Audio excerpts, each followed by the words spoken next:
अस्सलाम वालेकुम दोस्तों, क्या हाल चला। एक ख़बर है जी मस्कत म्यूनसिपलिटी की, और वो है आपको बल्कि जो फ़ोटो लाइव दिखाते हैं। ये है जी ख़बर भी और फ़ोटो भी। फ़ोटो में आप ये देखें, ये जो गंद शंद मारा हुआ है ना, या इस तरह की बाकी हरकत, और नीचे जो डिटेल है वो ये है कि मस्कत म्यूनसिपलिटी ने एक अनाउंसमेंट की है कि आइंदा से अगर कोई बंदा पकड़ा गया ना जो वॉल चॉकिंग करता है, चॉकिंग तो फिलिपिनो रेस्टोरेंट है, वॉल चॉकिंग और उसके बाद फिर चॉकिंग यानी वॉल चॉकिंग, तो ये पेंटिंग हो गया, ब्रश वरश, लिखत पढ़त, स्पेशली जो हमारे मुल्कों में है ना वो टॉयलेट के अंदर लिखत पढ़त करते हैं, इधर भी बहुत सारा चलता है। तो पब्लिक प्लेस पर इस तरह की हरकत, इस तरह का गंद फैलाना, और बाकी कहीं पर भी अगर कोई पकड़ा गया तो उसके लॉ लगेंगे और 2 महीने तक जेल हो सकती है, जुर्माने भी।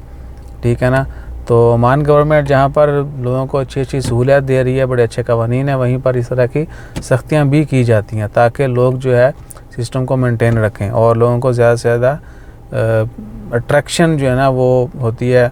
अगर सफाई कहीं नहीं होगी ना तो लोग वहाँ पर जाना भी गवारा नहीं करते, और कुछ अर्सा के बाद लोग वहाँ की वो बातें शुरू हो जाती हैं, कितने जाना, मस्कत इतना गंदा है, ओमान इतना गंदा है, फ़लानी जगह तो चल जाओ, फ़लाना मुल्क देखो कितना साफ़ है, लोग साफ़ हैं, गलियाँ साफ़ हैं, दीवारें साफ़ हैं। तो साड़ियाँ दीवारें मर्दाना कमज़ोरी से लेके पता नहीं कहाँ कहाँ तक पहुँच चुकी हैं।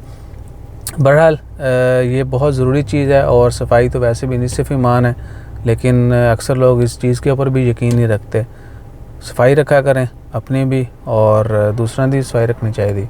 जो भी गंद करता है उनकी भी सफाई करें। ये नहीं होना था गंद चक के हम वो भी कर सकते हैं लेकिन उनको बताएं भी ज़रूर कि बयान है, ईमान अपना ज़ाया कर रहे हो तुम।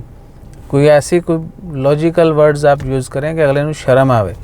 ये नहीं कि मामा इतने सड़ता तो उतने सड़ता, इस तरह के अल्फाज नहीं यूज़ करते, अच्छे अंदाज में जो है दूसरों की तस्दीक करते हैं। सो यह सूरत हाल है। मैं देख रहा हूँ इधर उधर एक्चुअली दीवारों के ऊपर कि कहीं कोई गंद बज्जा हुआ है तो थान दिखाइए। अब देख लें कि स्टिकर भी लोग जो है ना, यानी जो बहुत ज़रूरी चीज़ें वो भी गैर फजूल नहीं लगाते, यानी वाक़या जहाँ पर जो चीज़ की ज़रूरत होती है वो वहीं पे लगाते हैं। बहरहाल ये तो ऐसे इधर उधर की चलती रहेंगी। अपना ख्याल रखिएगा, दुआ में याद रखिएगा, और हमारा ख्याल रखने के लिए, हमारी सफाई रखने के लिए आपने लाइक शेयर सब्सक्राइब करते रहना है। जज़ाकल्लाह, अल्लाह हाफ़िज़।